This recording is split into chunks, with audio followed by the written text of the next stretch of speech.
साथियों नमस्कार। आज हम लोग इस देश की सबसे बड़ी और सबसे विकट समस्या बेरोजगारी पर विस्तार से बात करेंगे।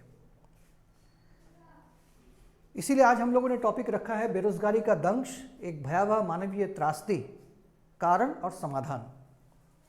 आज हम लोग विस्तार से बात करेंगे इसकी भयावहता पर, इसका कारण पर और इसका समाधान पर। हाँ बिल्कुल, इसका समाधान भी संभव है, उस पर हम लोग बात करेंगे।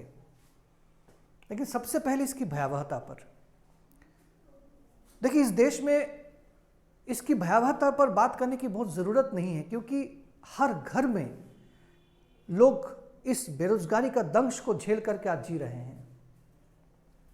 लेकिन इसलिए ज़रूरी हो गया क्योंकि इस देश का अगर आप न्यूज़ चैनल देखिएगा, अखबार देखिएगा, आप नहीं पाइएगा कि इस देश में बेरोजगारी बोल करके भी कोई समस्या है। कहीं कोने पर भी कोई न्यूज़ नहीं आता है कि इस देश में बेरोजगारी किस हद तक और कितना विकट रूप ले चुकी है समस्या। इस पर कोई चर्चा ही नहीं होती है। देखिए, यौवन जो होता है ना, युवा अवस्था, ये एक इंसान के जीवन में सबसे महत्वपूर्ण दौर होता है, सबसे स्वर्णिम दौर होता है। इस अवस्था में ना एक इंसान के जीवन में भरपूर शक्ति, असीम ऊर्जा से वो भरपूर होता है। उसके जीवन में बहुत सारी ख्वाहिशें होती हैं, बहुत सारे सपने होते हैं। उसके अंदर में सृजनात्मकता जो है वो बाहर आकर के कुछ समाज के लिए, कुछ देश के लिए, कुछ खुद के लिए करने के लिए वो आतुर होता है।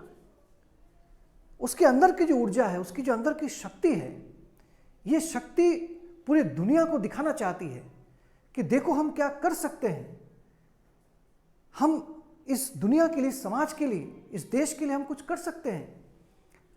अपने अंदर में जो हुनर है, उस हुनर को दिखाने के लिए वो आतुर होता है।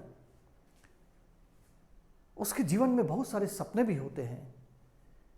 जीवन तो जस्ट शुरुआत हो रही है ना उसकी। बहुत सारे सपने होते हैं, ख्वाहिशें होती हैं, और उस ख्वाहिशों को, उस सपने को पूरा करने के लिए उसके अंदर में वो ऊर्जा भी होती है। उसके भुजाएं फड़कती है कि हम दिखाएंगे इस दुनिया को, काम करेंगे, मेहनत करेंगे और अपनी सारी ख्वाहिशों को, सारे सपनों को हम पूरा करेंगे। अपने अंदर की हुनर को हम दिखाएंगे दुनिया को। ये उसके मन में, उसके दिलो दिमाग में हमेशा ये छाए रहता है। लेकिन जब वो देखता है कि उसके अंदर की ये ऊर्जा, इस शक्ति, ये सृजनात्मकता कहीं साकार रूप ले ही नहीं पाएगा, उसका सारे रास्ते बंद हो चुके हैं, रोजगार के सारे रास्ते बंद हो चुके हैं, तब वो पागल जैसा हो जाता है, व्याकुल हो जाता है। क्या करे क्या ना करे कुछ समझ में नहीं आता है। कभी वो जाके ज्योतिष के पास जाता है, कब मेरी नौकरी लगेगी। कभी वो जाके मंदिर में माथा टेकता है, कभी अपने कपाल को वो दोष देता है, अपने भाग्य को दोष देता है कि शायद पूर्व जन्म में मैंने कुछ ऐसा कर्म किया होगा कि मुझे रोजगार नहीं मिल रहा है। कहीं पर वो रात रात जग करके पढ़ता है, लेकिन जब एग्जाम देता है उसमें फेल हो जाता है, क्योंकि नौकरी तो सीमित है। तो ये स्थिति में वो क्या करे क्या ना करे, घर में ताने, बाहर में ताने, निकम्मा घर में बैठ बैठ करके सिर्फ रोटी तोड़ रहा है, क्या क्या उपाधि उसको नहीं दी जाती है। जब देखता है कि इतना जिल्लत, इतना अपमानित जीवन, जब और कुछ उसको सूझता नहीं है, तब उसके सामने एक ही चारा बचता है, और वो है अपना जीवन को समाप्त कर देना। एक कली खिलने से पहले ही वो मुरझा करके गिर जाती है। और इस देश में हजारों की संख्या में आज बेरोजगार नौजवान आत्महत्या कर रहा है। यही है इस देश की वास्तविकता। तो इस देश में अगर हम इसको एक स्वस्थ, सुंदर देश बनाना चाहते हैं, तो इस समस्या को अगर हम नज़रअंदाज करें, इसको आंखों से ओझल हो जाने दें, तो हम एक बहुत बड़ी समस्या को हम आमंत्रित करने जा रहे हैं। ये जो भीड़ दिख रही है ना, ये बिहार के एक स्टेशन की भीड़ है, एक स्टेशन की भीड़ है। यहाँ से लेकर के यहाँ तक, यहाँ से लेकर के यहाँ तक देखिए किस तरह से ये बेरोजगार नौजवानों की भीड़ है। एक शिक्षक भर्ती परीक्षा में नौजवान जा रहे हैं एग्जाम देने के लिए, ये ट्रेन में उठने के लिए भीड़ है।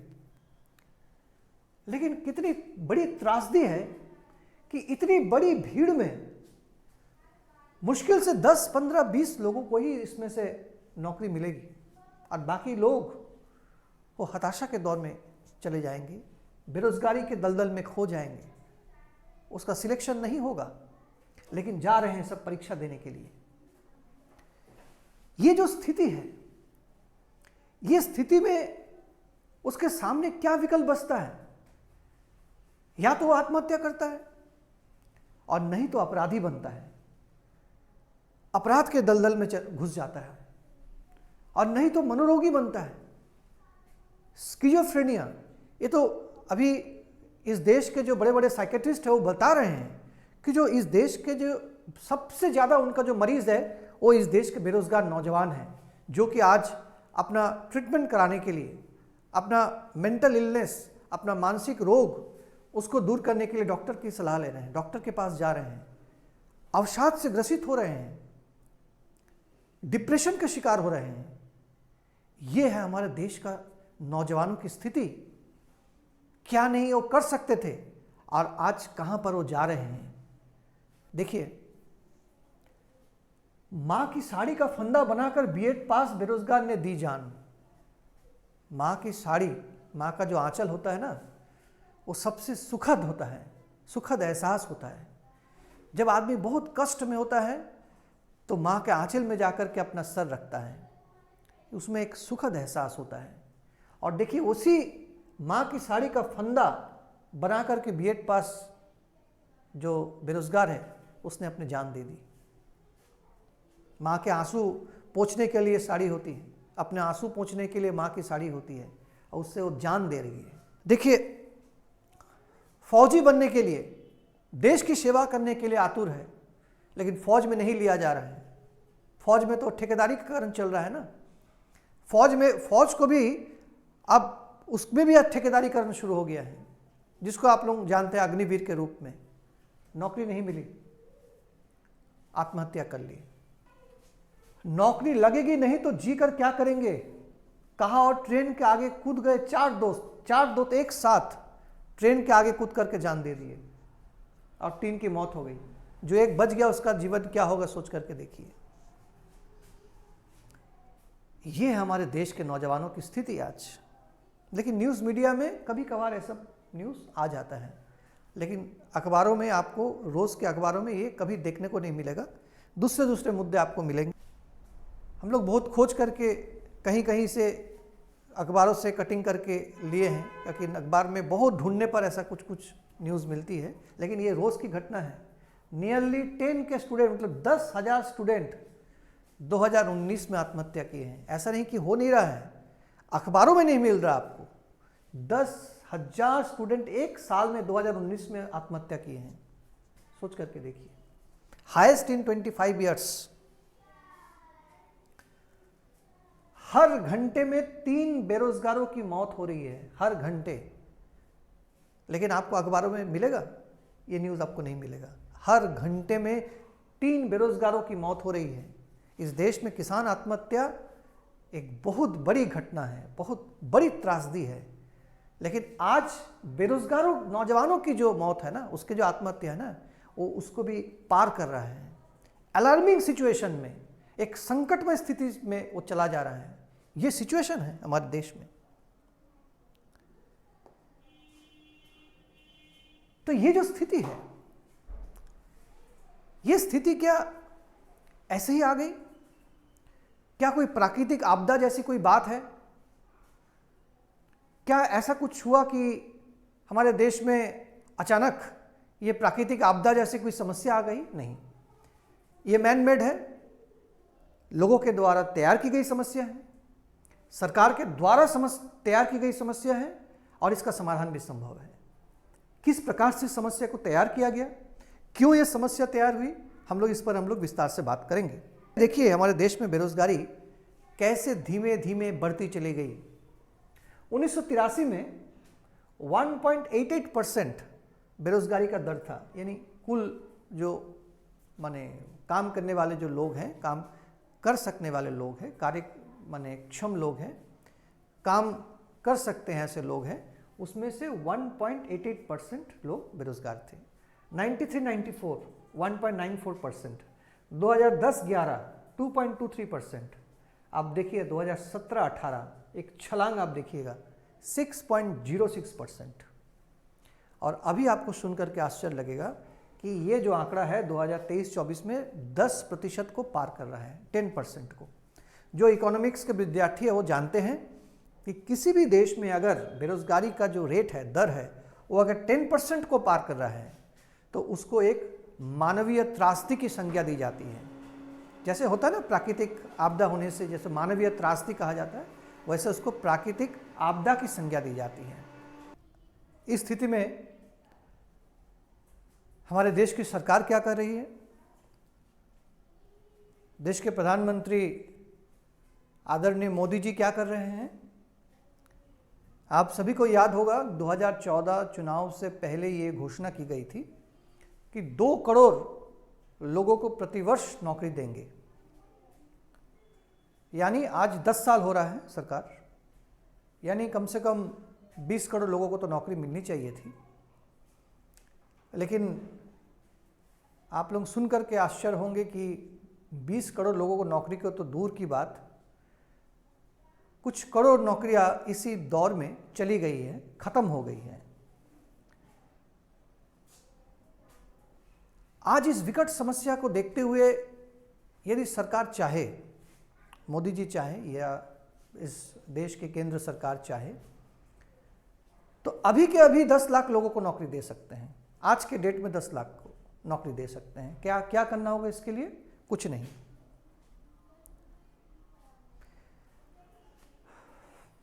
क्या करना होगा मोदी जी को 10 लाख लोगों को नौकरी देने के लिए? सिर्फ केंद्र सरकार के जो दफ्तरों में जो रिक्तियां हैं, खाली पद है, सिर्फ उसे भर देना होगा। जो खाली पद है, नए से कुछ रोजगार सृजन करने की आवश्यकता नहीं है।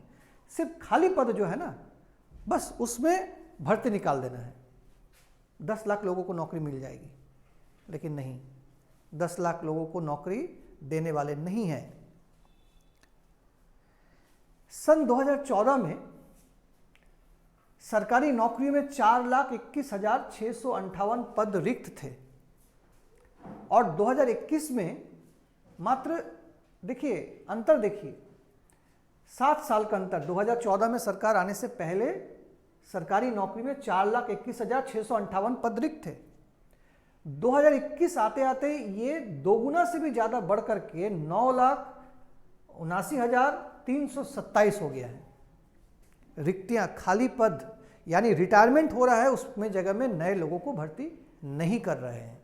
2 करोड़ नौकरी देने के लिए कह रहे थे और देखिए लगातार रिटायरमेंट हो रहे हैं। वहां तो ऐसे ही लोगों को लेना चाहिए, लेकिन रिक्तियों पर रिक्तियां भरी पड़ रही है, बढ़ रही है, लेकिन लोगों को रोजगार सरकार, केंद्र सरकार में ही नौकरी नहीं दे रही है, तो बाकियों की तो बात ही छोड़ दीजिए।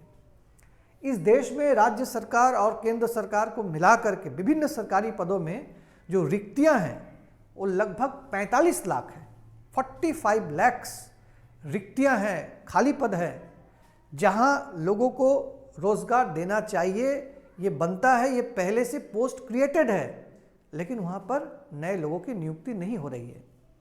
तो क्या ऐसा है, क्या केंद्र सरकार में कुछ काम बंद हो गया? नहीं। कुछ दफ्तर बंद हो गए? नहीं, दफ्तर तो ऐसे ही चल रहे हैं, लेकिन नौकरी में नियुक्ति बंद हो गई है। काम कैसे चल रहा है? ठेका पर। हम देखेंगे उस पर। 1991 से पहले हर साल औसतन 1 करोड़ से ज्यादा लोगों को नौकरी दी जाती रही है, परंतु इसके लिए कोई ढोल नगाड़े नहीं बजाए गए। आज क्या हो रहा है? पिछले साल 9 वर्षों में पहली बार इस देश की सरकार ने धनतेरस के दिन, 2022 में धनतेरस के दिन शोरगुल करके नौकरी बांटने के लिए वो एकत्रित हुए। उसमें प्रधानमंत्री जी थे, कई बड़े बड़े कैबिनेट मिनिस्टर सब लोग आए कि भाई हम लोग नौकरी बांटेंगे। 10 साल में पहली बार 2022 में सब लोग आए थे धनतेरस के दिन, बोले कि हम नौकरी बांटेंगे। कितनी नौकरी बांटे? 75,000, 75,000। और किस तरह का नौकरी? Lower grade clerk, constable, central force की नौकरी। 20 करोड़ नौकरी देने का वादा था, 75,000 नौकरी दिए, और वो भी लोअर ग्रेड क्लर्क, कांस्टेबल और सेंट्रल फोर्स। इससे पहले कितनी नौकरी मिलती थी? इससे पहले 1 करोड़ लोगों को नौकरी मिल रही थी। इसके लिए कोई प्रधानमंत्री को आगे आकर के ये बोलना नहीं पड़ा कि भाई हम आपको नौकरी दे रहे हैं, आइए देखिए हम बांट रहे हैं नौकरी। क्यों नौकरी नहीं मिल रही है केंद्रीय सरकार के दफ्तरों में? देखिए, सन 2019-20 में जहां सरकारी दफ्तरों में 13 लाख ठेकेदार कर्मचारियों से काम लिया जा रहा था 2019-20 में, सिर्फ 1 साल 2 साल के अंतर में वही 2020-21 में 24,30,000 ठेकेदार कर्मचारियों से काम लिया जाने लगा। अर्थात महज 1 साल में ठेका कर्मचारियों की संख्या दोगुनी हो गई।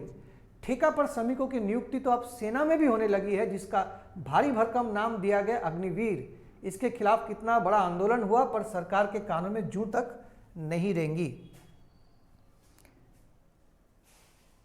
सरकारी कामों में हम तो जानते थे कि प्राइवेट कंपनियों में ठेकेदारों को लगाया जा रहा है, ठेकेदारों की नियुक्ति हो रही है, ठेकेदार श्रमिकों की नियुक्ति हो रही है, वो सही नहीं है, वो गलत था, इसके लिए आंदोलन भी होता है।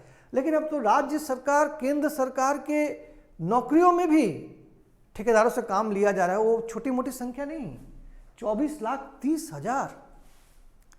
इतना तो स्थायी कर्मचारियों की नियुक्ति हो सकती थी, लेकिन यहाँ पर ठेकेदार कर्मचारियों की नियुक्ति हो रही है।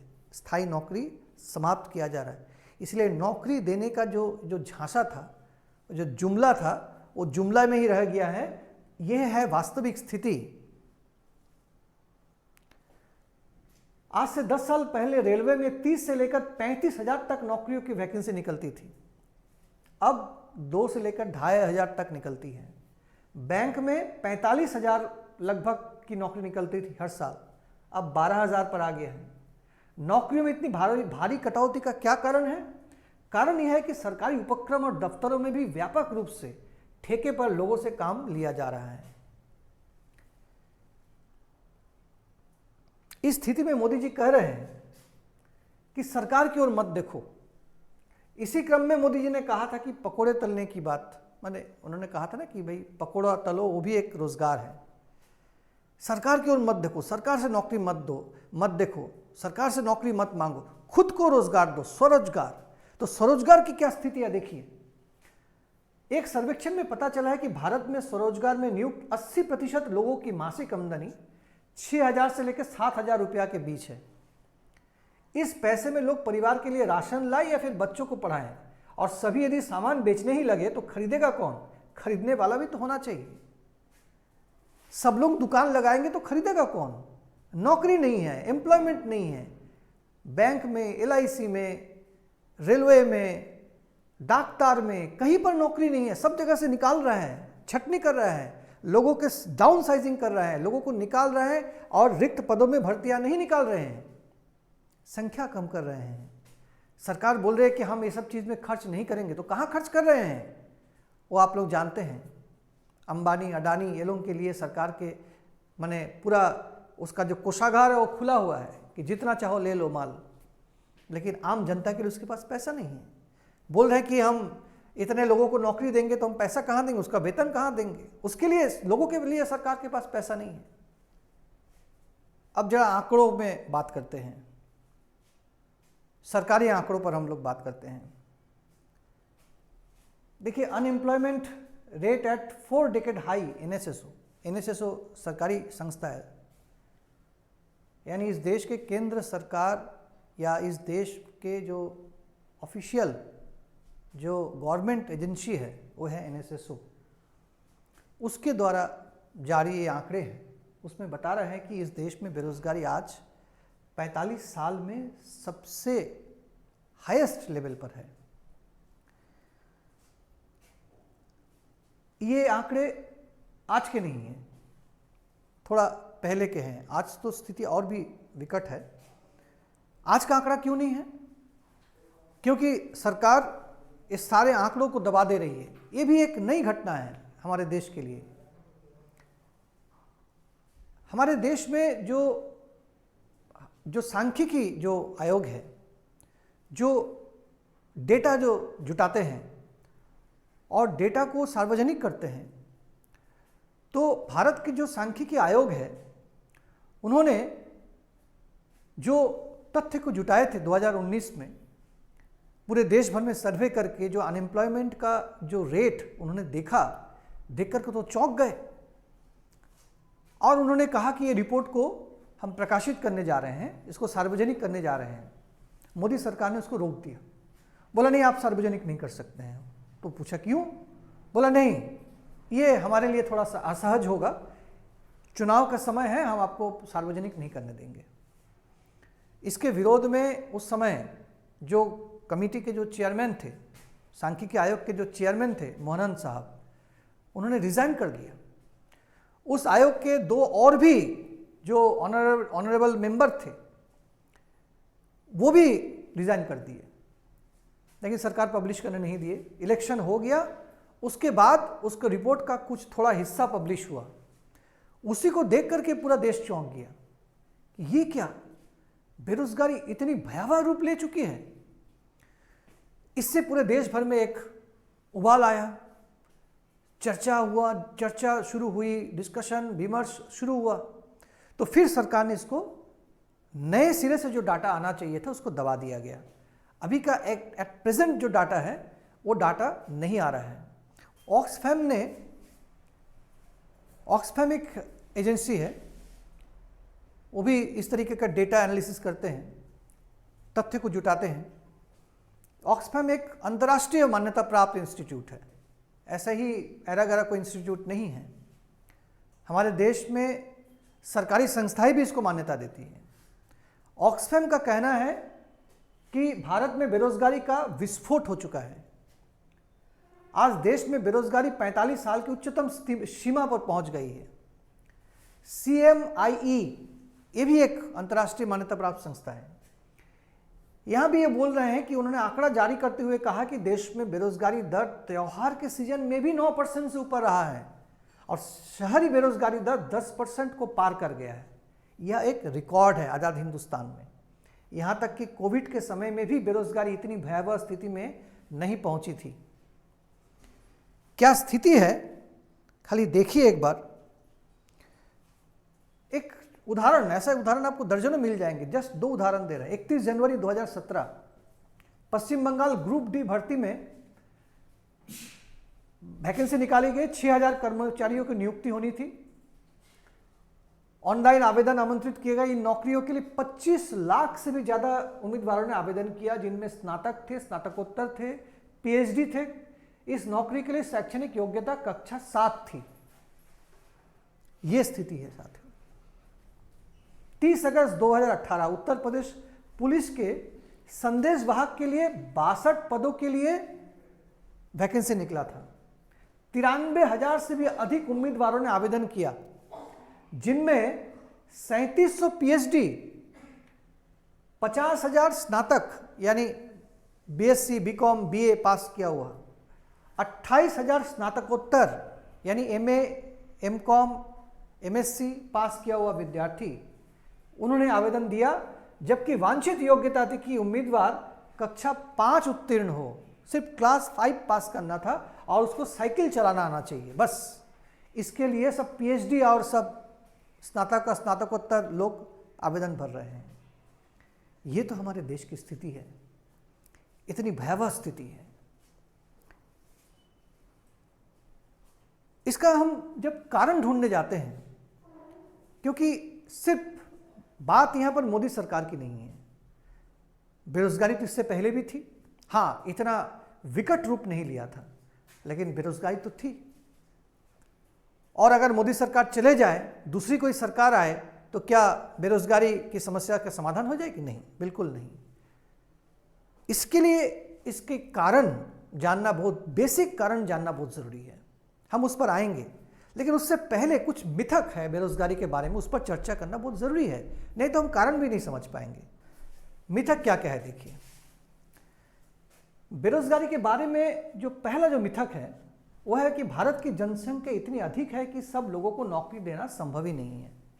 बहुत प्रचलित मिथक है, लेकिन इसमें कुछ सच्चाई नहीं है, क्योंकि जनसंख्या के साथ इसका कोई संबंध ही नहीं है।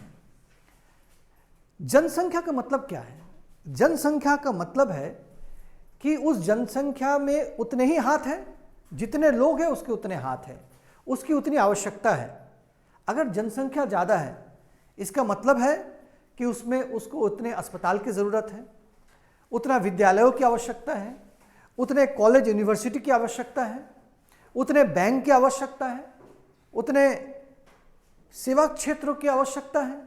सारी आवश्यकताएं तो हैं, यानी इन आवश्यकताओं की पूर्ति के लिए नए नए लोगों की नियुक्ति भी आवश्यक है, रोजगार भी आवश्यक है। इसीलिए आबादी कोई कारण नहीं है। देखिए, सबसे मूल बात है, अर्थशास्त्र की भाषा में बात करें तो वह है पॉपुलेशन डेंसिटी। जनसंख्या के घनत्व तो कितना है। हमारे देश में लोग हैं, बड़ी आबादी है, हमारे देश का क्षेत्रफल भी तो बड़ा है। यूरोप के देशों में देखिए, यहाँ तक कि आप अगर एशिया में भी कई देशों का, अगर ताइवान, दक्षिण कोरिया, ये सब देशों को भी अगर देखिएगा, वहाँ का जनसंख्या की जो डेंसिटी है वो हमारे देश से ज़्यादा है। घनत्व, क्षेत्रफल के मुकाबले लोगों की संख्या वो ज़्यादा है। तो वहाँ पर इस डेंस पॉपुलेशन में भी बेरोजगारी दर हमसे 1/4 भी नहीं है। 1/4 क्या है, 1/10वां हिस्सा भी नहीं है बेरोजगारी। हमारे देश में इतनी भयावह बेरोजगारी है। पास के देश चाइना, कल तक हमसे ज़्यादा आबादी थी, लेकिन चाइना में तो ऐसी बेरोजगारी नहीं है, हमारे देश जितनी बेरोजगारी नहीं है। एक समय जब वहाँ पर समाजवाद हुआ करता था, आज तो समाजवाद नहीं है, वहाँ पर तो बेरोजगारी बिल्कुल वो 0 पे पहुँचा दिए थे। तो इसीलिए आबादी के साथ बेरोजगारी का कोई लिंक नहीं है। बेरोजगार सरकार की नीतियों के कारण, गलत आर्थिक नीतियों के कारण बेरोजगारी पैदा होती है। इसीलिए जनसंख्या को आगे किया जाता है कि भाई ये दिखाने के लिए कि भाई जनसंख्या के कारण बेरोजगारी है। जैसे मान लीजिए भुखमरी, इस देश में भुखमरी व्यापक है। भुखमरी सूचकांक में हमारा देश सबसे निचले पायदान पर खड़ी है, आप सब जानते हैं, सब लोग जानते हैं। लेकिन इस देश में तो भुखमरी होना ही नहीं चाहिए था। आप कहेंगे कि हाँ इतनी बड़ी आबादी है, आप किसको किसको खिलाएं। नहीं, हमारे देश में जितना पैदावार होता है इसमें इनफ है, माने पूरे देश की आबादी को खिलाने के लिए हमारे देश में इतना इनफ प्रोडक्शन होता है। हमारे देश के लोगों को खिलाने के लिए जितनी पैदावार की आवश्यकता होती है, अनाजों का उत्पादन की ज़रूरत होती है, उससे ज़्यादा उत्पादन हमारे देश में होता है।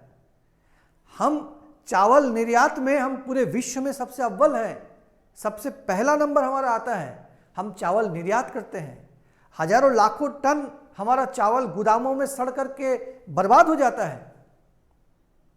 इसीलिए हमारे देश में कोई कमी नहीं है। आबादी है तो हमारे देश को प्रकृति ने हर चीज से नवाजा है। यहाँ पर पानी की कोई कमी नहीं है, उपजाऊ भूमि है, यहाँ वन संपदा है, जल संपदा है, खनिज संपदा है, हर चीज से, हर प्राकृतिक संसाधनों से हमारा देश भरपूर है। इसीलिए आबादी कोई समस्या नहीं है, सभी को रोजगार दिया जा सकता है। इसके बारे में हम लोग बाद में बात करेंगे, कैसे दिया जा सकता है। संभव है, बिल्कुल संभव है। इसलिए इसके साथ इसका कोई संबंध नहीं है। दूसरा जो मिथक है वो है कि हम बेरोजगार हैं क्योंकि हम पर्याप्त सक्षम नहीं हैं, माने मेरे अंदर में कोई कमी है। देखिए, कोटा में विद्यार्थी आत्महत्या कर रहे हैं। पिछले साल तो अलार्मिंग सिचुएशन में पहुंच गया था। एक समय जाकर के सरकारी आदेश पर कोटा जो है राजस्थान में, वो कोचिंग हब है, वहाँ पर कोचिंग इंस्टीट्यूट को बंद करना पड़ा। इतनी बड़ी संख्या में आत्महत्या हो रही है। क्यों? क्योंकि कट थ्रोट कंपटीशन है, सीट लिमिटेड है, लोग इतने बड़ी संख्या में हैं। मेडिकल का सीट कुछ हजार हैं, परीक्षा दे रहे हैं 25 लाख लोग। इंजीनियरिंग में कुछ लिमिटेड सीट, परीक्षा दे रहे हैं 12 लाख 15 लाख लोग परीक्षा दे रहे हैं। यानी सीट जितनी है उतने ही लोगों को ही रोजगार मिलेगा, उतने ही लोगों को वैकेंसी में भर्ती लिया जाएगा। नौकरी लिमिटेड है, आप जितना भी सक्षम क्यों ना हो जाए। ये जो मैंने कहा कि 65 नौकरी है और 10 लाख लोग परीक्षा दे रहे हैं, 65 लोगों को ही नौकरी मिलेगी। बाकी लोग जितना भी मेहनत कर ले, कोई 18 घंटा मेहनत करे, 18 घंटा पढ़े, तो उससे कोई अगर 19 घंटा पढ़ ले तो उनको मिल जाएगी। यानी आप सक्षम है कि नहीं, आप पढ़ाई ज़्यादा कर रहे हैं कि नहीं, मेहनत ज़्यादा कर रहे हैं कि नहीं, बात उससे नहीं है। बात है कि नौकरी है या नहीं, ये सबसे बड़ी बात है। तीसरा जो मिथक है हमारे देश में वो है कि नौकरियां तो बहुत है पर लोग काम करना नहीं चाहते हैं, वे तो सिर्फ आराम की नौकरियां चाहते हैं। देखिएगा, लोग ये मिथक को बहुत बोलते हैं, आसपास में आपको लोग बोलते हुए मिल जाएंगे कि अरे फलाना दिन कोई भिखारी से मेरी भेंट हुई थी, मैंने कहा कि मैं पैसा नहीं दूंगा, तुम्हें नौकरी दूंगा, काम करोगे? तो भिखारी ने कहा कि नहीं नहीं, मुझे काम नहीं करना, मैं भिखारी अच्छा। ये सब उदाहरण दिए जाते हैं, लेकिन ये सब बेतुका उदाहरण है। इस देश में देखिए तो कोई ऐसी जगह है जहां पर सीट खाली है, काम करने वाले लोग नहीं मिल रहे हैं, काम करने वाले व्यक्ति का अभाव के कारण वो इंस्टीट्यूट बंद हो गया? नहीं, लोग रिक्ति निकल रहे हैं 10 और हजार लाखों की संख्या में लोग टूट पड़ रहे हैं उसके लिए कि भाई मुझे काम में लो, मुझे काम में लो। तो लोग काम करना नहीं चाहते हैं, ऐसी बात नहीं है, ये सब बकवास है। जो बोल रहे हैं कि भाई हम लोग बेरोजगार हैं क्योंकि हम पर्याप्त सक्षम नहीं है, जो माने प्रॉपर ट्रेनिंग नहीं है, जो वोकेशनल एजुकेशन के बारे में कहा जाता है कि प्रॉपर ट्रेनिंग नहीं है, इसीलिए लोगों को रोजगार नहीं मिल रहा है। अरे आईटीआई तो छोड़ दीजिए, आईआईटी से पास किया हुआ विद्यार्थियों को भी नौकरी नहीं मिल रहा है। ये तो स्थिति है।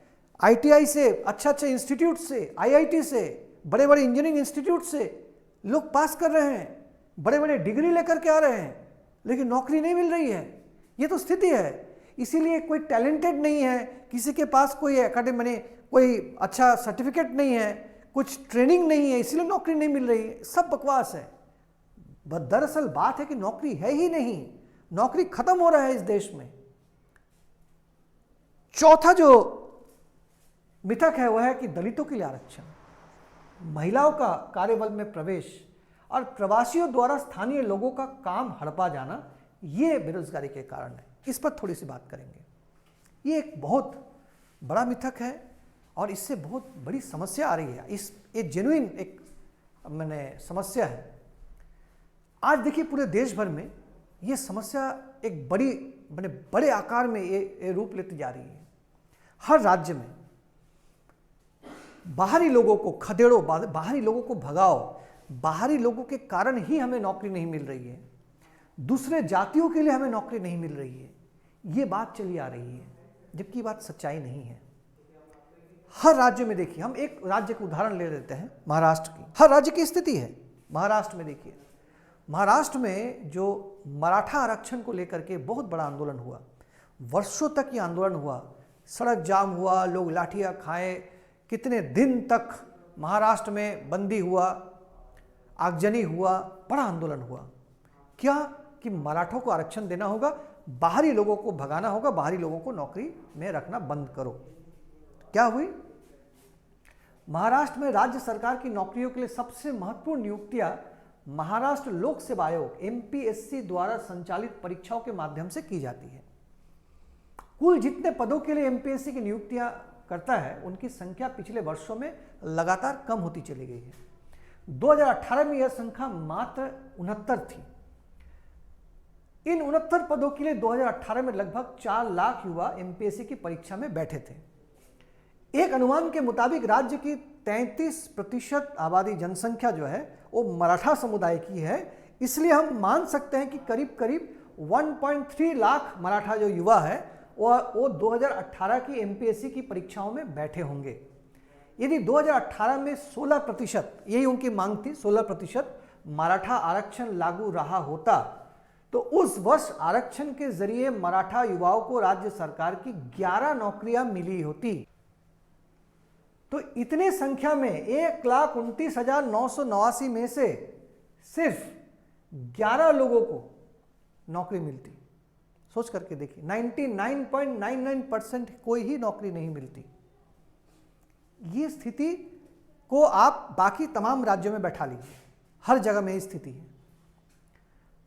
लोगों को क्या बताया जा रहा है? ये सरकार की ओर से एक सुनियोजित साजिश है, उनके खरीदे हुए, उनके द्वारा पोषित बुद्धिजीवी, कलमजीवी, पत्रकार ये बात को माने प्रचार करते हैं कि फलाना प्रांत के लोगों को के कारण तुमको नौकरी नहीं मिल रही है, फलाना धर्म के लोगों के लिए आपको नौकरी नहीं मिल रही है। बात ऐसी नहीं है, बात नौकरी है ही नहीं।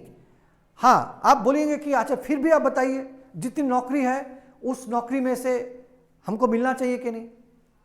माने नौकरी है 30, अगर आरक्षण लागू हो जाए तो उसमें से 13 लोगों को नौकरी मिलेगी, अगर आरक्षण नहीं रहे तो 10 लोगों को मिलेगी, यानी वो 3 लोगों को मिलना चाहिए कि नहीं? हाँ कि ना बोलिए। स्थानीय लोगों को नौकरी मिलनी चाहिए, ठीक ही है, लेकिन इससे क्या हो रहा है? जो मूल जो समस्या है, हम लड़ रहे हैं, एक समुदाय के विद्यार्थी दूसरे समुदाय के साथ लड़ रहे हैं। हम यहाँ पर आरक्षण पर हम बहस नहीं करेंगे, आरक्षण सही है गलत है, ये और एक दिन हम लोग इस पर विस्तार से बात करेंगे, लेकिन इसके पीछे की साजिश को समझिए। साजिश ये है कि एक प्रांत के विद्यार्थी को दूसरे प्रांत के लोगों से भिड़ाया जा रहा है, एक धर्म के लोगों को, एक जाति के लोगों को दूसरे जाति, दूसरे धर्म के लोगों के साथ भिड़ाया जा रहा है, ताकि बेरोजगारी के खिलाफ में एक एकजुट आंदोलन इस देश में तैयार ना हो, एक साथ मिलकर के आवाज नहीं उठाए। क्योंकि अगर अलग अलग बढ़ जाएंगे तो बेरोजगारी के खिलाफ तो आंदोलन हो ही नहीं पाएगा, अलग अलग तो बढ़ गए, इसलिए बेरोजगारी के खिलाफ आंदोलन नहीं होगा, फलाना जाति के खिलाफ होगा, फलाना प्रांत के लोगों के खिलाफ होगा आंदोलन, और वही तो हो रहा है देश में। और इस षड्यंत्र में, इस साजिश में इस देश की सरकार पूरी तरह से सफल है, और यही हो रहा है हमारे देश में। इस जगह पर हमें समझना होगा कि नहीं, ऐसा काम नहीं चलेगा, हमें समस्या का मूल जड़ पर हमें जाना होगा और उसके समाधान की दिशा में हमें आगे बढ़ना होगा। और इसी के लिए हमें पूंजीवादी अर्थनीति, इस देश की जो इकोनॉमी है, पूरे दुनिया की जो अर्थव्यवस्था है, इस पर भी थोड़ा नज़र डालना होगा। इसका जो बेसिक कॉज है उसको हमें समझना होगा। देखिए, अब सवाल आता है कि जो बेरोजगारी हम देख रहे हैं, ये बेरोजगारी क्या हमेशा से ऐसी ही थी? क्या मानव सभ्यता की जब से शुरुआत हुई है तब से ही बेरोजगारी का ये जो माने विकट समस्या है, ये समस्या ऐसी ही थी? बेरोजगारी का कारण क्या है? जब तक हम इसकी गहराई तक नहीं पहुंचेंगे तब तक हम इस समस्या का हम जड़ तक नहीं पहुंच पाएंगे, इसके समस्या का समाधान भी हम नहीं ढूंढ पाएंगे। देखिए, बेरोजगारी की जो समस्या है, इस समस्या की शुरुआत होती है आज से 300-400 साल पहले। इससे पहले बेरोजगारी बोलकर के कोई चीज़ नहीं थी। आपको सुनकर के आश्चर्य लगेगा कि बेरोजगारी का जो इतिहास है वो मात्र 300-400 साल पहले का इतिहास है। यानी इससे पहले हम लोग जिस समाज में रहते हैं, इसको हम लोग बोलते हैं कि पूंजीवादी समाज, कैपिटलिस्ट सोसाइटी में हम रहते हैं। हमारा जो उत्पादन की जो अर्थनीति है वो पूंजीवादी अर्थनीति है। पूंजीवाद का इतिहास 400 साल का इतिहास है। उससे पहले हमारे इस धरती पर एक समय पहले सामंतों का शासन था। सामंतवाद, फ्यूडलिज्म, राजतंत्र, इसका शासन हुआ करता था। उससे पहले भी जो शासन, वो गुलामों का शासन हुआ करता था। गुलाम और गुलाम का जो मालिक होते थे, दास मालिकों का शासन, वो अलग एक चैप्टर है। लेकिन सामंतवाद या राजतंत्र जब था, उस सामंतवाद और राजतंत्र को परास्त करके ही पूंजीवाद का उदय हुआ। आप लोग जानते हैं फ्रांस में क्रांति हुई, आप लोग जानते हैं अमेरिका में क्रांति हुई, जर्मनी में क्रांति हुई। हर जगह में सामंतवाद को, राजतंत्र को परास्त करके पूंजीवादी लोग, पूंजीवाद जो माने एक स्वरूप है, एक वर्ग है, ये सत्तासीन हुआ। तो पूंजीवाद जब आया, तो पूंजीवाद आने के बाद जो किसान जमीन में बंधे हुए थे सामंतवाद या राजतंत्र के समय में, उनको वो जमीन से उन्होंने मुक्त किया, जमीन से अलग किया, शहरों में लेकर के आए, कल कारखानों में नियुक्त किया, और फिर वहाँ से कल कारखानों से उनको जब जरूरत पड़ी उनको काम में लगाया, जब जरूरत नहीं पड़ी तब उनको काम से निकाल दिया, उनको बेरोजगार कर दिया। सामंतवाद में ये सिस्टम नहीं था, इसीलिए वहाँ पर शोषण था, जुल्म था, वहाँ पर टैक्स को लेकर के, करों का बोझ को लेकर के काफ़ी उसमें शोषण और जुल्म होता था। लेकिन बेरोजगारी जो एक विशेष टर्म है, विशेष शब्द है, विशेष एक प्रक्रिया है, ये प्रक्रिया पूंजीवाद आने के बाद स्टार्ट होता है। पूंजीवाद आने के बाद कैसे स्टार्ट होता है और पूंजीवाद में बेरोजगारी क्यों अवश्यंभावी है, क्यों पूंजीवाद के रहते हुए बेरोजगारी की समस्या का समाधान नहीं हो सकता, उसको समझने के लिए हमें पूंजीवादी अर्थनीति की कुछ विशेषताओं को समझना बहुत आवश्यक है। पूंजीवादी अर्थनीति में क्या है? पूंजीवादी अर्थनीति में बाजार पर कब्जा करने को लेकर के एक पूंजीपति दूसरे पूंजीपतियों के साथ गलाकाट प्रतियोगिता में लिप्त होता है, आपस में कंपटीशन चलता है, कौन मार्केट पर कब्जा करेंगे। यहां पर जंगल का कानून चलता है, बड़े पूंजीपति छोटे पूंजीपति को निगल जाते हैं, एक पूंजीपति दूसरे पूंजीपति को मार्केट से बाहर कर देते हैं। और पूंजीवाद का ऐसा नियम है कि यदि आप मार्केट में अपने पूंजी को निरंतर आगे नहीं बढ़ाते जाएंगे, अपने मुनाफा को आगे नहीं बढ़ाएंगे, तब तक आप बाजार में आप स्थायी, माने आपका जो स्थायित्व है वो स्थायित्व आप संकट में रहेंगे, आप बाजार में टिके ही नहीं रह पाएंगे। इसीलिए पूंजीवाद का ये अंदरूनी नियम है कि आपका पूंजी आपके मुनाफा को लगातार बढ़ाते जाना है। पूंजीवाद में उत्पादन होता ही है मुनाफा के लिए, अब मुनाफा को उसको बढ़ाना है। एक पूंजीपति को दूसरे पूंजीपति को मार्केट से बाहर करने के लिए हमें क्या करना पड़ेगा? उसके बाजार पर कब्जा करना होगा। इसके लिए क्या करना पड़ेगा? मेरे पूंजी को और बढ़ाते जाना होगा ताकि मेरा नेटवर्क बढ़े और हम दूसरे पूंजीपति को हम मार्केट से बाहर कर सकें। तो मुनाफा कैसे बढ़ेगा? मुनाफा बढ़ाने के लिए उसके पास एक ही तरीका होता है, बाकी जगह में वो अपना माने मुनाफा बढ़ाने के लिए उसका जो मूल जो उसका तरीका है वो तरीका है कि उसके जो लागत है, लागत में उसको कम करना पड़ता है। यानी किसी चीज़ के उत्पादन में जो लागत है, उसका जो माने उसको उत्पादन करने में उसका जो खर्च है, इस खर्च में उसको कटौती करना पड़ता है। तो खर्च में जो कटौती है वो कैसे करेंगे?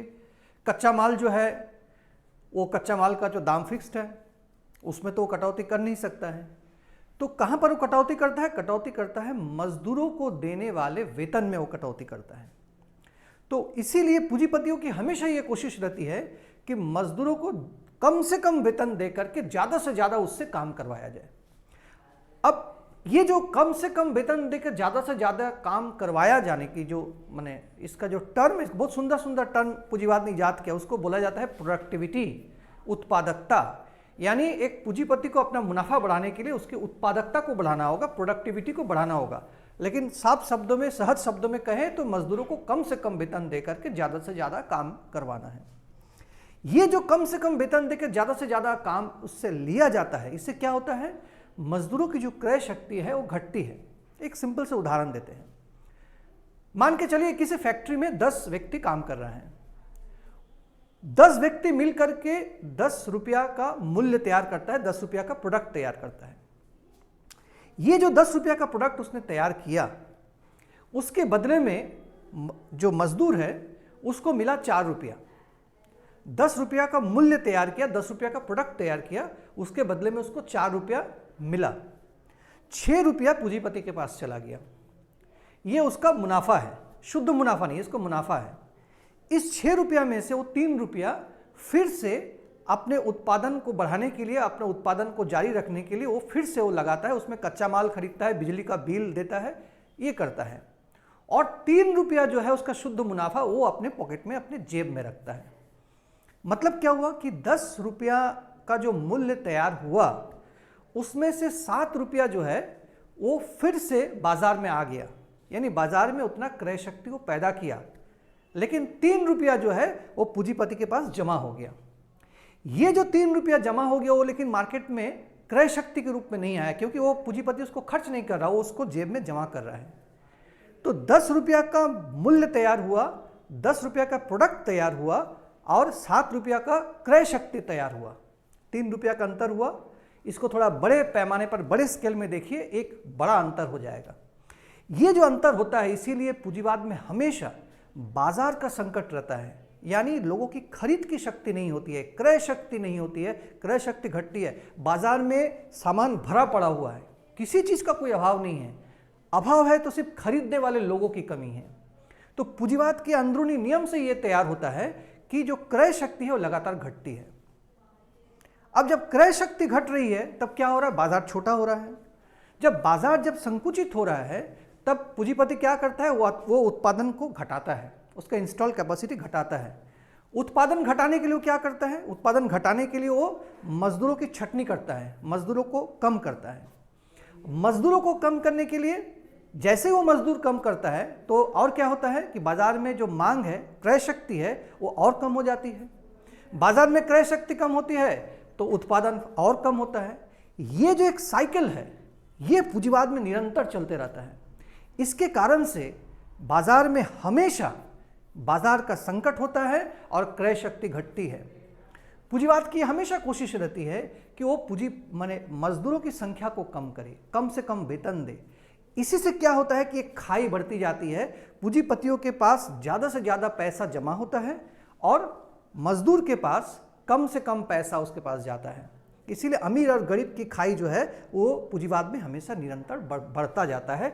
इसीलिए पूंजीवाद में बेरोजगारी अवश्यंभावी है, क्योंकि वहाँ पर छटनी होगा ही, मजदूरों को निकालेगा ही।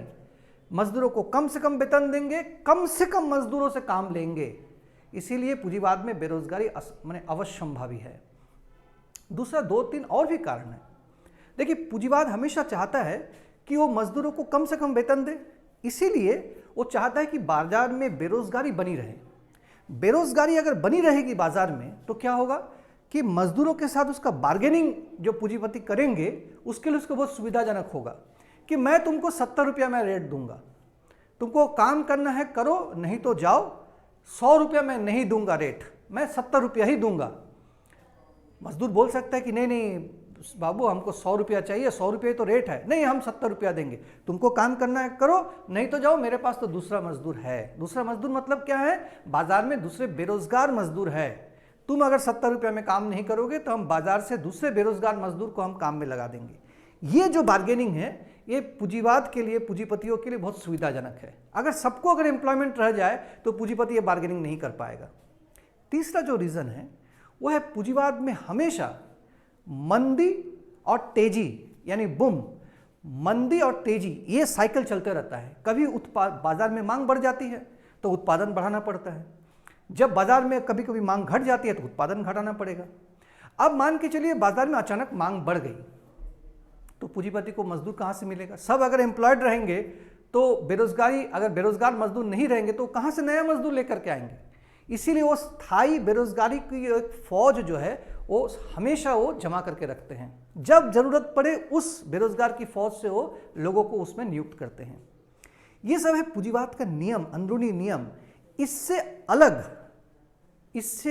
अलग कोई सिस्टम पूंजीवाद में हो ही नहीं सकता है, क्योंकि पूंजीवाद के अंदरूनी नियम है। इसीलिए सिर्फ भारत में नहीं, दुनिया के हर देश में, उन्नत से उन्नत देश में, अमेरिका में चले जाइए, यूरोप में चले जाइए, हर देश में, पूंजीवादी देश में बेरोजगार आपको दिखेगा। हाँ, कुछ कम बेसी हो सकता है, लेकिन बेरोजगार तो अवश्य ही दिखेगा। और बेरोजगारों का जो संकट है, ये संकट भी आपको दिखेगा। ये पूंजीवाद जब से जन्म लिया, जब से पैदा हुआ, तब से ही बेरोजगारी की समस्या आई और ये बेरोजगारी की समस्या को तैयार की गई। और पूंजीवादी जो अर्थनीति है, माने पूंजीवादी जो अर्थशास्त्री है, उनका कहना है कि लिमिटेड अनएम्प्लॉयमेंट, यानी नियंत्रित जो बेरोजगारी है, ये पूंजीवादी अर्थनीति के लिए अच्छा है। यानी पूंजीवादी अर्थनीति के स्वास्थ्य के लिए ज़रूरी है कि हम बेरोजगारी की एक फौज जो है वो हमेशा तैयार रखें, जानबूझकर के ही तैयार रखें। ये भी उसको तैयार किया जाता है। तो ये है मूल पूंजीवाद का सिस्टम। इससे अलग क्या कुछ अलग हो सकता है? हाँ, अलग हो सकता है। उस पर हम लोग एक बार विस्तार से बात करेंगे।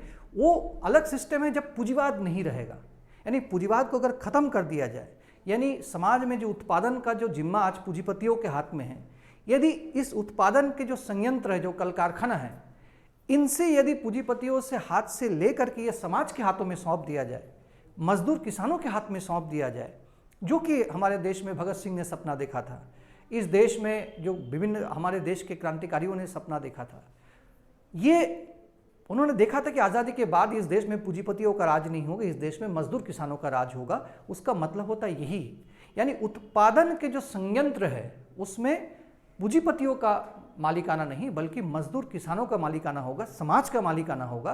तब क्या होगा, उसी को बोला जाता है सोशलिज्म या समाजवाद, जो कि हमने देखा है रूस में, चाइना में। एक समय जब सोशलिज्म था, समाजवाद था, वहाँ पर यह सिस्टम था। यानी पूंजीपति अगर नहीं रहेंगे तब उत्पादन निरंतर बढ़ेगा, क्योंकि वहाँ पर कहीं पर स्टोर नहीं हो रहा है, पैसा कहीं पर जमा नहीं हो रहा है। तो पैसा यदि जमा नहीं होगा तो बाजार में क्रय शक्ति तो लगातार बढ़ती जाएगी। तो क्रय शक्ति अगर बढ़ेगी तो बाजार में उत्पादन को भी बढ़ाना होगा, तो नए नए रोजगारों का सृजन होगा। इसीलिए समाजवादी देशों में ही, सोवियत रूस में दुनिया में पहली बार दुनिया के इतिहास में उन्होंने एम्प्लॉयमेंट को, रोजगार को मौलिक अधिकार का दर्जा दिया था। फंडामेंटल राइट्स में उन्होंने लिखा था कि आपका नौकरी पाने का अधिकार है। दुनिया के किसी भी पूंजीवादी देश में नौकरी के अधिकार को मौलिक अधिकार का दर्जा नहीं दिया गया था। रूस में क्रांति के बाद, 1917 में क्रांति के बाद कुछ ही सालों के भीतर 100% लोगों को रोजगार देना संभव हो सका था। कुछ ही सालों के भीतर यह संभव हो गया था। यानी 0% अनएम्प्लॉयमेंट, 0% बेरोजगारी। ये सोवियत रूस में, चाइना में, विभिन्न जो समाजवादी देश है उन्होंने ये अचीव करके दिखाया था। ये पूंजीवाद के खात्मे के बाद ही ये संभव है। लेकिन सवाल है कि जब पूंजीवाद जब तक है तब तक क्या इससे कुछ नहीं हो सकता? हाँ, हो सकता है। इस पर कुछ नियंत्रण पाया जा सकता है। बेरोजगारी का दर को कुछ कम किया जा सकता है। बेरोजगारी से कुछ हद तक रिलीफ मिल सकता है, ये हो सकता है। बेरोजगारों को बेरोजगारी भत्ता दिया जा सकता है, जो कि यूरोपीय देश में है। वहाँ पर मजदूरों ने लड़ करके ये हासिल किया कि हाँ, बेरोजगार तो रहेंगे लेकिन बेरोजगारी भत्ता दो उसको, अगर बेरोजगार है तो। हमारे देश में ये सब नहीं है। हमारे देश में ये सब जगह में बहुत संकट है। अब है कि जो पूंजीवाद का जो उदय हुआ, इसके साथ जो बेरोजगारी आया, हमारे देश में भी पूंजीवाद का विकास हुआ। पूंजीवाद का विकास होते होते होते होते एक समय हमारा देश आज़ाद हुआ। देश में आज़ाद होने से पहले ही इस देश में पूंजीवाद का विकास हो रहा था, और आज़ादी के बाद इस देश का जो मालिकाना है वो इस देश के पूंजीपतियों के हाथों में आया। उसके बाद हमारे देश में मिश्रित जो अर्थनीति है, मिश्रित अर्थव्यवस्था है, वो शुरू होती है। तो हमारे देश में आज़ादी के बाद मिक्स्ड इकोनॉमी शुरू हुआ। देखिए, 1947 में भारतीय पूंजीपतियों ने ज़्यादा पसंद किया। जो मिक्स्ड इकोनॉमी का मतलब क्या है कि ज़्यादा से ज़्यादा जो रेलवे हैं, सड़कें हैं, तेल, दूरसंचार, भारी मशीनरी और बिजली जैसे आधारभूत उद्योग सार्वजनिक क्षेत्र में स्थापित किए गए, क्योंकि उनके पास इन उद्योगों को स्थापित करने के लिए ना तो जरूरी पूंजी थी और ना ही तकनीक। और वे जानते थे कि इन उद्योगों के विकास के बगैर अन्य उद्योगों का विकास संभव नहीं है। इसके अलावा जो अधोरचना, जो क्षेत्र की परियोजना को निर्माण की अवधि काफ़ी लंबी थी, लेकिन इन उद्योगों में निवेश पर मुनाफा कम था। पूंजीपतियों ने अपने सीमित पूंजी को उपभोक्ता वस्तुओं के उद्योगों में लगाने की वरीयता दी, जहां त्वरित मुनाफा कमाया जा सकता था। कुल मिलाकर यही थी मिश्रित अर्थव्यवस्था का मॉडल। इसका मतलब है कि भारत में जो आज़ादी के बाद जो पूंजीवाद का जो डेवलपमेंट हुआ, वो कैसे हुआ? वो इस तरीके से हुआ कि उस समय हमारे देश के पूंजीपतियों के पास इतना पैसा नहीं था कि इस देश का जो भारी जो उद्योग है, जैसे कि एक इकोनॉमी को खड़ा करने के लिए जो भारी उद्योगों की जो आवश्यकता है, जो हेवी इंजीनियरिंग, जो दूरसंचार, जो रेलवे, जो सड़कें, ये सब बनाना, नहीं तो इसके बगैर तो इंडस्ट्रियलाइजेशन हो ही नहीं सकता है। तो ये सब उद्योगों में इतना ह्यूज इन्वेस्टमेंट चाहिए कि हमारे देश के पूंजीपतियों के पास वो इतना पैसा नहीं था।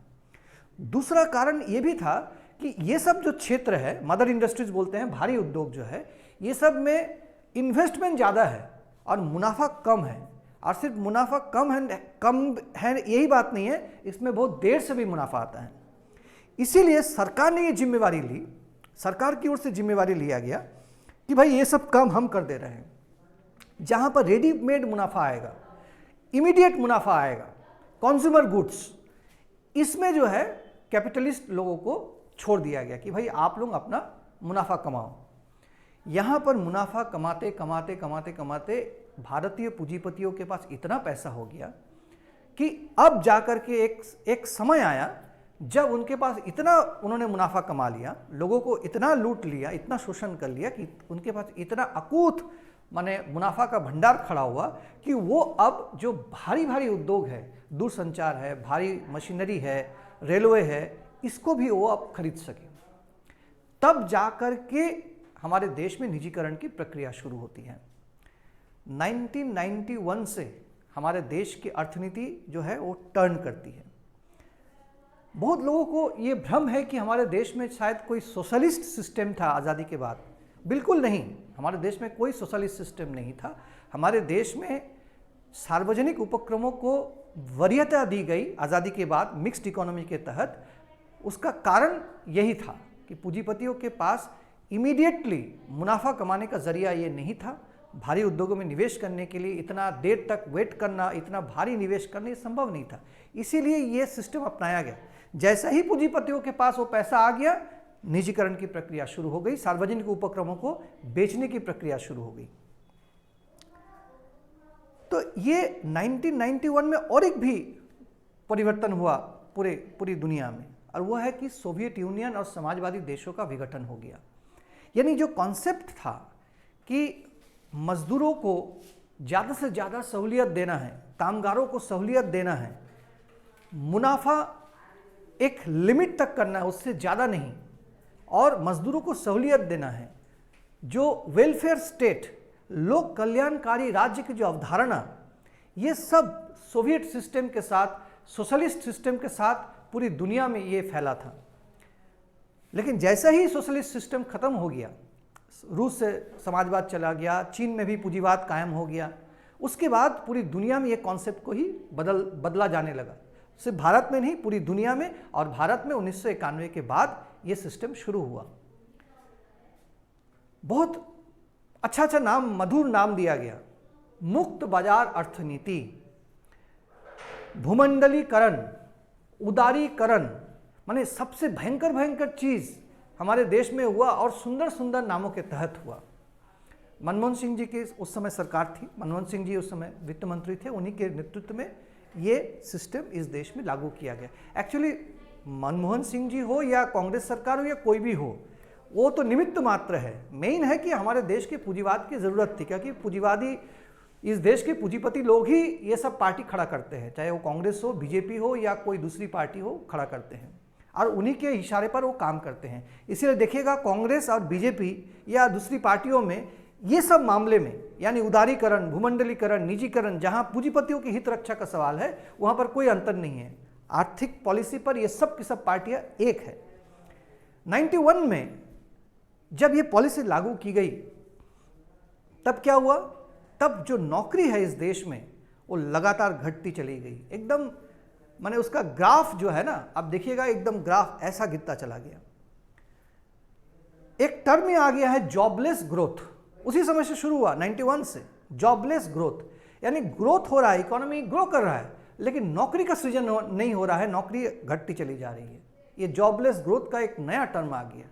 ये कैसा टर्म है? मतलब है कि पूंजीवाद इस ओर बढ़ा कि हम विकास करेंगे। विकास मतलब है कि पूंजीपतियों का मुनाफा बढ़ेगा, उसका दुनिया भर में उसका बिजनेस का ट्रांजैक्शन होगा, लेकिन एम्प्लॉयमेंट जनरेट नहीं होगा। तो 91 से ये स्टार्ट होता है और ये लगातार जारी रहता है। और देखिएगा धीरे धीरे ये घटता चला गया। ये घटते घटते घटते घटते घटते हम आते हैं 2014 में, जब हमारे देश में एक नई प्रक्रिया शुरू हुई, मोदी सरकार की प्रक्रिया या मोदी इकोनॉमिक्स। सवाल है कि 91 से तो ये प्रक्रिया शुरू होती है, तो ये प्रक्रिया तो धीरे धीरे चल ही रहा था, तो हम इसके लिए मोदी इकोनॉमिक्स पर हम क्यों बात करें? तो पूंजीवादी अर्थनीति पर बात करनी है। हाँ, मोदी इकोनॉमिक्स भी पूंजीवादी अर्थनीति ही है, लेकिन जो बेरोजगारी का जो विस्फोट हुआ, आज जो हम देख रहे हैं, जिसको ऑक्सफैम कह रहे हैं कि बेरोजगारी का विस्फोट, ये विस्फोट जो है वो मोदी इकोनॉमिक्स के तहत ये हुआ। मोदी ने क्या किया? हमारे देश में जो प्रक्रिया चल रही थी, उदारीकरण और निजीकरण की प्रक्रिया, इसमें उन्होंने एक रिकॉर्ड तेजी लाया। उदारीकरण, मुक्त बाजार क्या है? मुक्त बाजार में क्या होता है? मुक्त बाजार, ये जो शब्द है इसका मतलब है कि हर कुछ आप बाजार के हाथ में छोड़ दीजिए। ये सरकार जो है उस पर दखलंदाजी नहीं करेगी, सभी के लिए फ्री मार्केट होगा। फ्री मार्केट मतलब है कि सरकार अस्पताल में पैसा नहीं देगी, सरकार शिक्षा में पैसा नहीं देगी, सरकार हर चीज से अपने आप को खींच लेगी और मार्केट पर आपको और हमको और आम जनता को छोड़ दिया जाएगा। यानी जिसका जो क्षमता होगा लूटने का वो आपको लूटेगा, सरकार देखने वाला कोई नहीं है आपके पास। निजीकरण, उदारीकरण, इसका मतलब क्या? इसका मतलब हुआ कि जो सार्वजनिक उपक्रम हमारे देश के लोगों का पैसा जोड़ जोड़ करके, गाड़ी कमाई का पैसा जोड़ जोड़ करके जो उद्योग लगाया गया था, उस उद्योगों को बेचो पूंजीपतियों को औने पौने दामों पर। तो हमारे देश में वो प्रक्रिया शुरू हुई मोदी के नेतृत्व में। तो ये जो निजीकरण की जो प्रक्रिया शुरू हुई, ये जो उदारीकरण की प्रक्रिया शुरू हुई, जो एक्चुअली कांग्रेस की पॉलिसी थी, ये मनमोहन सिंह के नेतृत्व में जो पॉलिसी आई 91 में, इसको मोदी ने एक अभूतपूर्व तेजी से उसको लागू किया, उसको आगे बढ़ाया। सबसे पहले जो बेरोजगारी का जो कारण तैयार हुआ वो है कि सार्वजनिक उपक्रम जो है उसको लगभग समाप्त कर दिया गया। जो नौकरी होती थी सार्वजनिक उपक्रमों में, बैंक में, LIC में या रेलवे में, ये सब को धीरे धीरे खत्म कर दिया गया। तो यहां पर नौकरी की जो संभावना है बिल्कुल कम हो गया। मोदी जी ने जो काम किया ये सभी लोगों ने किया, सभी इससे पहले की सरकार ने किया, लेकिन मोदी जी इसमें रिकॉर्ड करेगा। वो क्या है कि पूंजीपतियों को छूट देने के मामले में हमारे देश में 2014 में जब पहली बार मोदी आए, उसके बाद से उन्होंने टैक्स माफी का, माने हर साल उन्होंने टैक्स माफी पूंजीपतियों को वो देते गए। 10 साल की जो उनकी सरकार थी, इसको अगर जोड़ा जाए, जोड़ करके अगर देखा जाए तो लगभग 15 लाख करोड़ रुपया उन्होंने टैक्स माफी ही दे दिया है। हमारे देश के कुछ चंद उद्योगपति घराने हैं, ये 12 लाख करोड़ रुपया बैंक से उधार लिए थे और बैंक से जो उधार लिए बैंक को चुकाए नहीं, और मोदी की सरकार ने इसको माफ कर दिया कि भाई आपको बैंक में चुकाने की जरूरत नहीं है। कुल मिलाकर के पूंजीपतियों को जो रियायत दिया गया पिछले 10 साल से, इसका अमाउंट लगभग 35 लाख करोड़ के आसपास है। इतना ह्यूज अमाउंट इस देश के पूंजीपतियों को रियायत के रूप में दिया गया। तो अब है कि देश का जो पैसा है, पैसा तो आप पूंजीपति घराने को दे रहे हैं, लेकिन उसका बैलेंस शीट का क्या होगा? जो पैसा तो वो जो पैसा तो है फिक्स्ड है, आप उसको लेकर के पूंजीपति को दे रहे हैं, तो बाकी उसका जो घाटा हो रहा है, घाटा कहां से पूरा होगा? घाटा पूरा करने के लिए क्या किया जा रहा है? लोक कल्याणकारी तमाम योजनाओं में वो व्यापक कटौती कर रहे हैं। जैसे मैंने इससे पहले कहा, शिक्षा में कटौती हुआ, स्वास्थ्य में कटौती हुआ, मनरेगा में कटौती हुआ। अब उसी से तो अनएम्प्लॉयमेंट तैयार हो रहा है। आज आप देखिएगा स्कूल में पैरा टीचर, हर एक स्कूल में पैरा टीचर है, शिक्षक से कम 10 गुना ज़्यादा पैरा टीचर है। कॉलेज में चले जाइए, घंटी आधारित शिक्षक, कॉलेज में भी कोई परमानेंट स्टाफ नहीं है। आप चले जाइए अस्पताल में, सरकारी अस्पताल में, वहाँ पे देखिएगा अनुबंध पर सब कर्मचारी काम कर रहे हैं, कोई परमानेंट स्टाफ नहीं है, बहुत कम से कम लोग हैं। तो ये सब क्षेत्र में जो एम्प्लॉयमेंट जो जनरेट होगा, इसके लिए तो इस क्षेत्र को आगे बढ़ाना होगा। लेकिन सरकार की ये भी पॉलिसी है कि इन क्षेत्रों में कम से कम पैसा देंगे। क्यों? क्योंकि पैसा तो पूंजीपति को दे रहे हैं, तो उसके पास तो पैसा है नहीं यहाँ पर इन्वेस्ट करने के लिए। तो ये पैसा जो है, जो इन क्षेत्रों में आने से एम्प्लॉयमेंट जनरेट करता, एम्प्लॉयमेंट को आगे बढ़ाता, वो सब क्षेत्रों को पहले ही बंद कर दिया जा रहा है। मनरेगा में गांव में काम दिया जाता था, लेकिन मनरेगा में हर साल मनरेगा का पैसा में कटौती हो रहा है, कम से कम पैसा दिया जा रहा है। मनरेगा में 100 दिन का काम का गारंटी था, लेकिन अभी कितना हो रहा है? अभी बता रहे हैं कि देश में एवरेज वहाँ 15 से 20 दिन काम मिल रहा है, और वो भी 25 से 30% आबादी को। यानी जो एम्प्लॉयमेंट, जो क्रय शक्ति बाजार में तैयार होना था, वो नहीं हो पाया। उसका कारण है ये पॉलिसी। तो ये पॉलिसी में जब तक हम चेंज नहीं करेंगे, तब तक लेकिन ये सिस्टम जो है इसमें कोई फेरबदल नहीं होगा, ये बेरोजगारी आगे बढ़ती ही चली जाएगी। देखिए, पहले हमारे देश में एक कानून हुआ करता था, MRTP, monopoly and restrictive trade practices. इस कानून के तहत रिटेल क्षेत्र में बड़ी कंपनियों के घुसने पर प्रतिबंध था। इस प्रतिबंध के कारण जो पापड़, मसाले, छाछ, दही, लस्सी, चिप्स, चनाचूर, खिलौने आदि बनाने के लिए जो लाखों छोटी छोटी स्थानीय फैक्ट्रियां इस देश में मौजूद थी, पर सन 2006 में देशी विदेशी कंपनियों को खुदरा क्षेत्र में प्रवेश की अनुमति दी जाने लगी। कांग्रेसी सरकार ने 25% क्षेत्र के लिए छूट दी थी और भाजपा सरकार ने FDI को 100% क्षेत्र पर कब्जा करने की छूट दे दी। और ऐसा करने के रास्ते में बाधक के रूप में मौजूद MRTP एक्ट को ही सन 2009 में खत्म कर दिया गया। फलस्वरूप लाखों छोटी कंपनियां बंद हो गई और इससे जुड़े हुए करोड़ों कामगार बेरोजगार हो गए। इसी का परिणाम है कि भयावह बेरोजगारी के रूप में आज दिख रही है।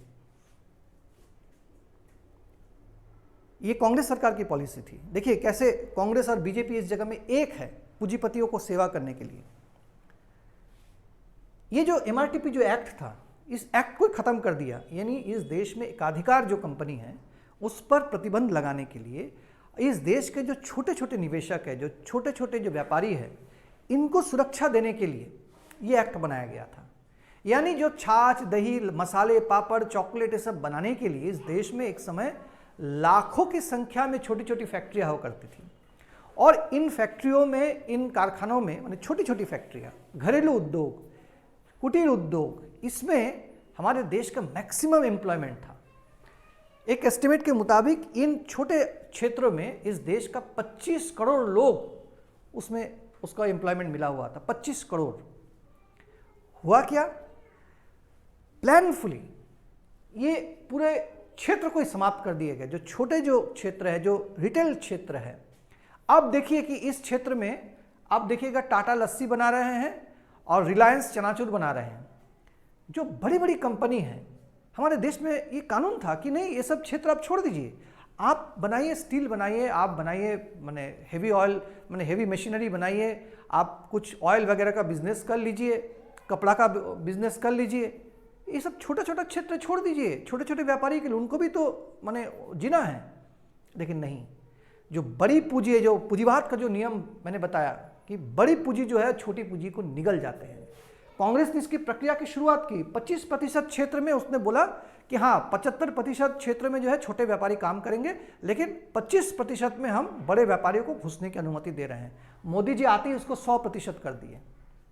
अब 100% क्षेत्र में FDI घुस गया, फॉरेन डायरेक्ट इन्वेस्टमेंट घुस गया और तमाम जितने बड़े बड़े पूंजीपति है वो घुस गए। तो लोग सफाया हो गया जो छोटे छोटे पूंजीपति।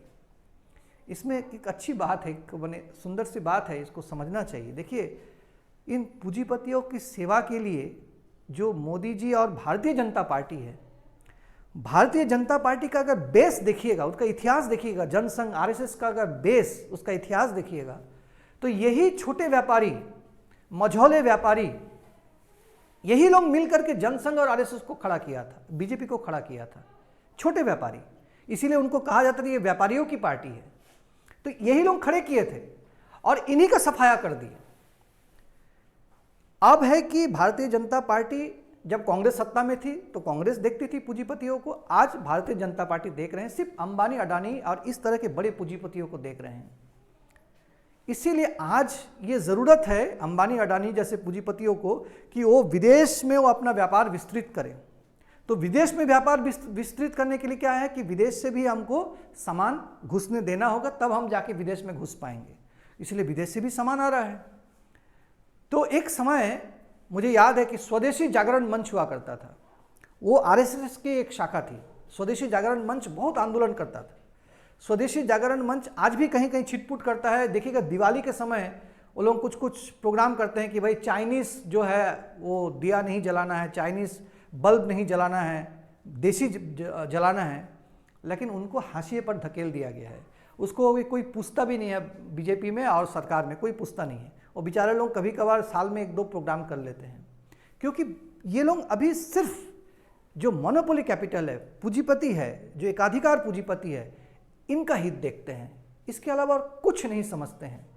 और इसीलिए ये संकट पैदा हुआ, क्योंकि जो एकाधिकार पूंजीपति है जो मोनोपोली कैपिटल है, जो एमएनसीज है, जो मल्टीनेशनल कॉरपोरेशंस है, ये लोग कम से कम एम्प्लॉयमेंट देते हैं और हमारे देश में एमएनसीज जो है वो सारे पूंजी जो अर्थनीति है इस पर कब्जा कर लिए हैं।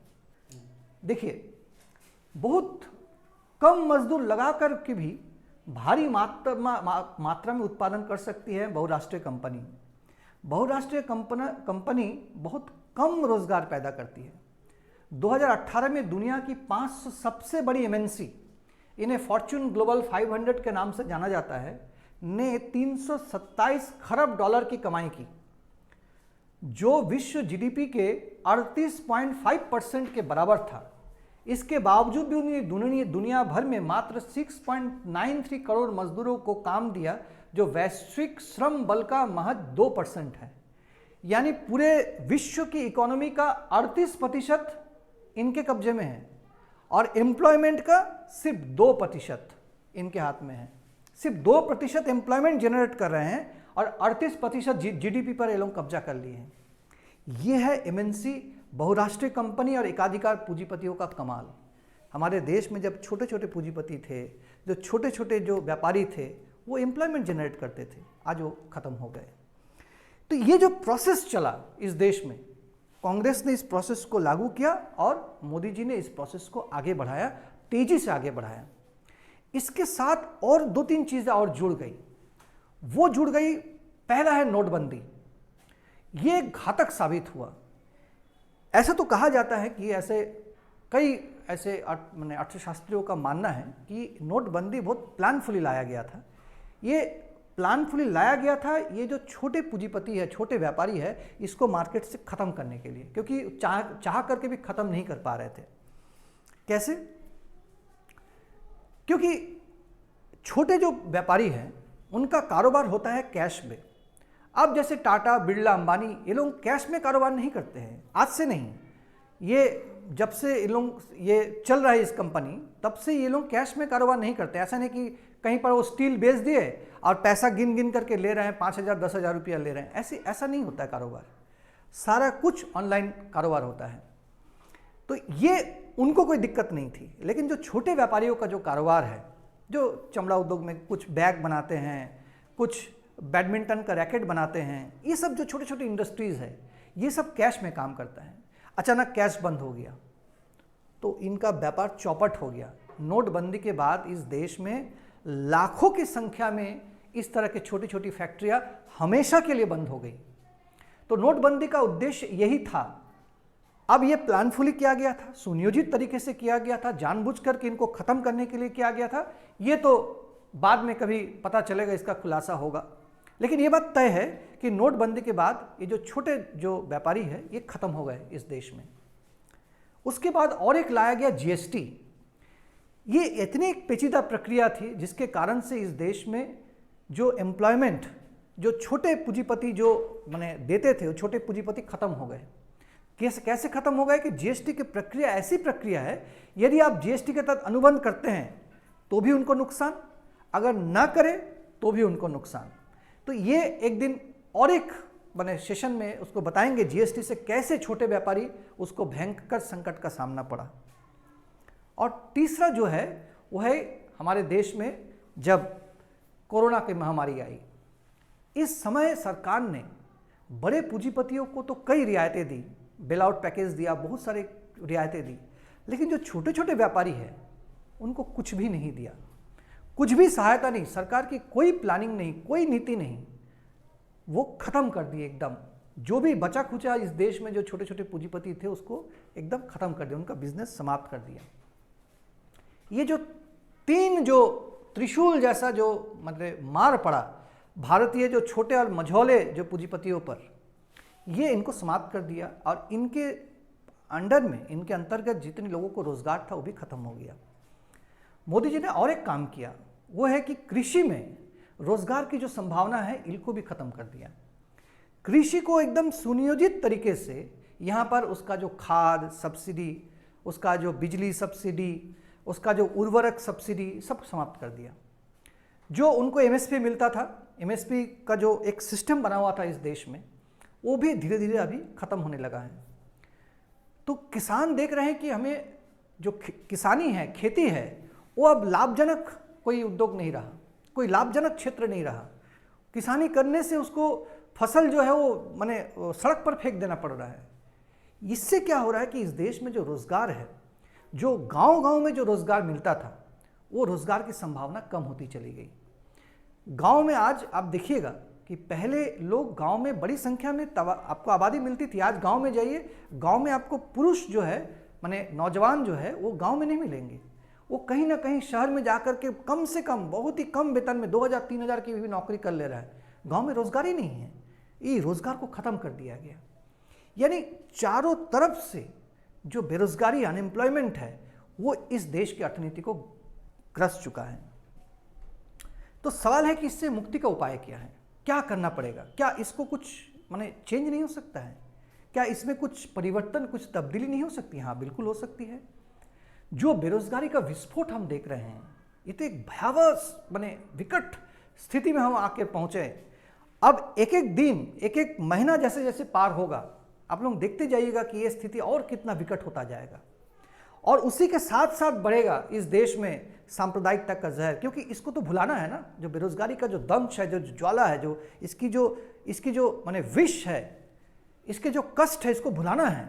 इसके लिए ही देखिएगा, जैसे जैसे ये बेरोजगारी बढ़ती चली जाएगी, वैसे वैसे इस देश में जात पात धर्म के आधार पर लोगों को लड़ाने की प्रक्रिया भी चलती रहेगी।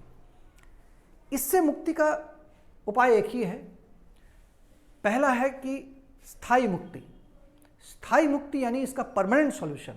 परमानेंट सॉल्यूशन तो है कि जो है कि पूंजीवाद को खत्म करना और सोशलिस्ट इकोनॉमी को स्थापित करना।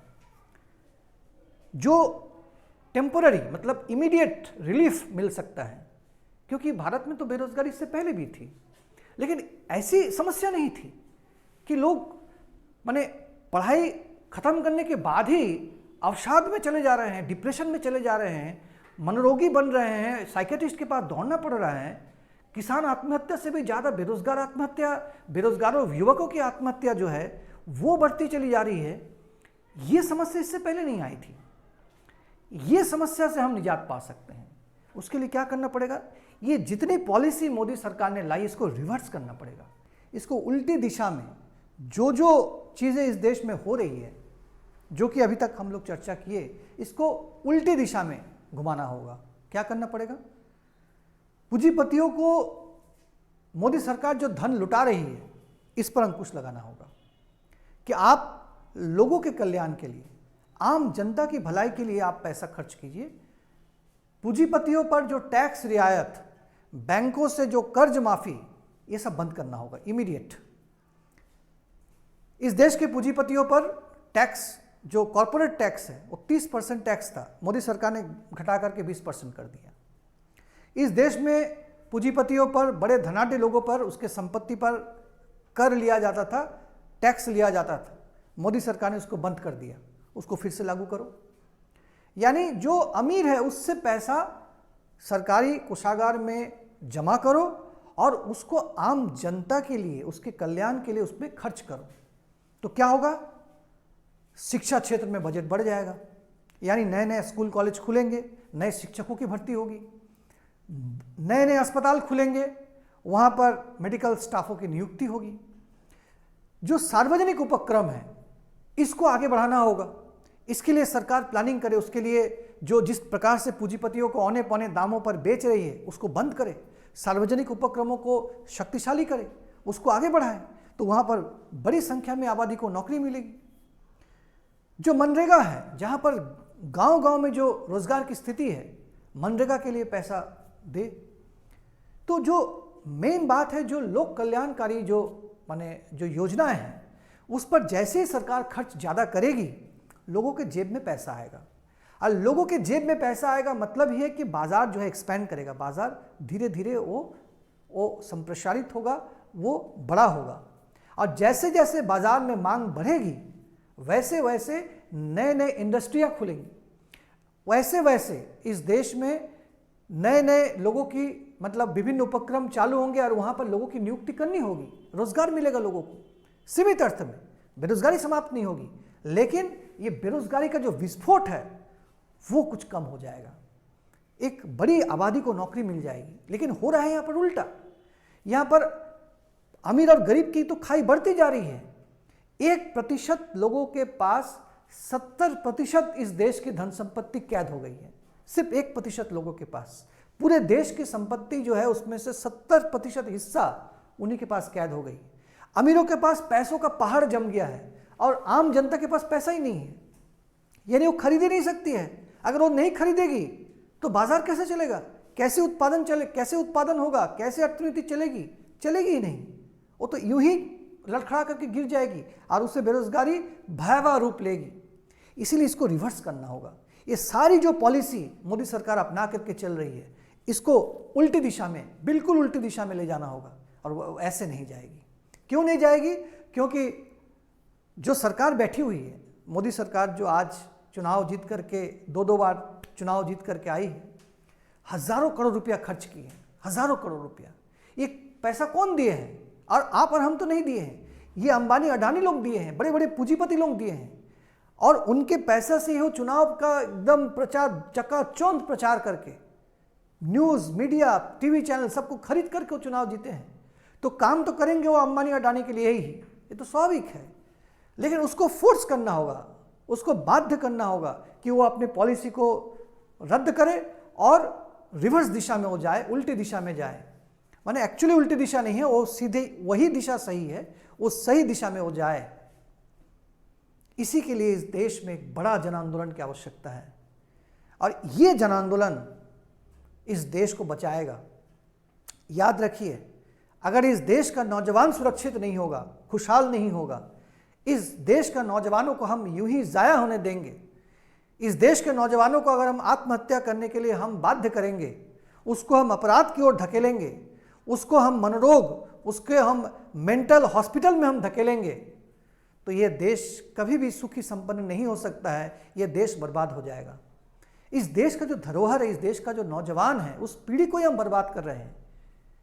इसीलिए ये सिर्फ बेरोजगार नौजवानों का कर्तव्य नहीं है, हम सभी का, इस देश के सभी हर एक नागरिक का कर्तव्य है कि सरकार की ये बेरोजगारी बढ़ाने वाली नीति को वापस लेने के लिए इस देश में एक बड़ा जन आंदोलन खड़ा करे।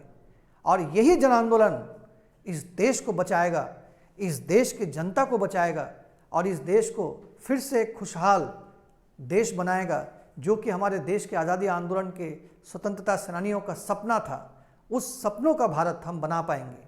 धन्यवाद।